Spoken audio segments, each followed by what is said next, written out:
এদিগুলা কিভাবে নষ্ট করে ফেলছে? আমরা বিচার চাই। আমার বাবা বহুত কষ্ট করে করছে।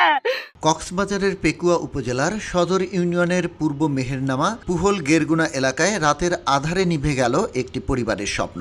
অমানবিকভাবে কেটে ফেলা হয়েছে দরিদ্র দিনমজুর সরোয়ার আলমের মরিচ ক্ষেত। চোখের সামনে ধ্বংস হয়ে গেছে স্ত্রী ও দুই যমজ মেয়ের ঘামঝরা পরিশ্রমে গড়া শেষ আশাটুকু।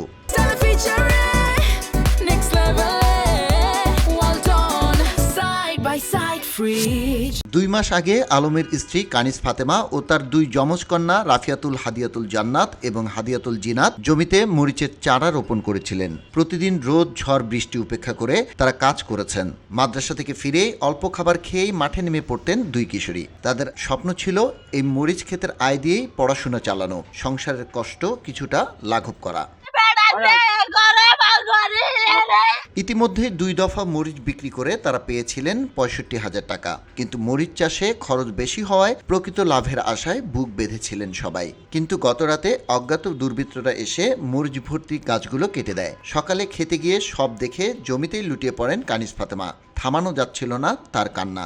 বুক ফাটা সেই কান্না দেখে কাঁদতে থাকে 4 বছরের অবুঝ শিশু আব্দুল্লাহ আল মুস্তাকিম। কিছুই না বুঝেও সে বুঝে নেয় মায়ের চোখের জল মানেই বড় কোনো কষ্ট।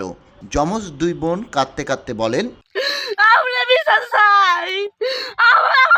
আমার বাবা বহুত কষ্ট করে করছে। আমার মা এখানে রোদ বসে করছে এগুলা। আমাদের কি দিল? ওরা আমাদের এখন কি দিল? এরকম করে ভাবতেছ?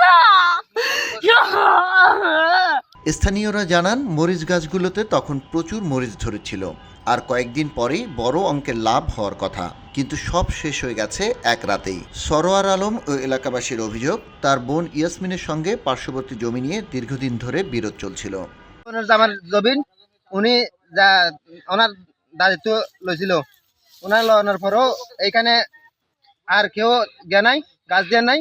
এই ওরার বাইভত্তারা নাকি জায়গা ফায়ার বলি হয়ে এগুলা ঠিক করছে।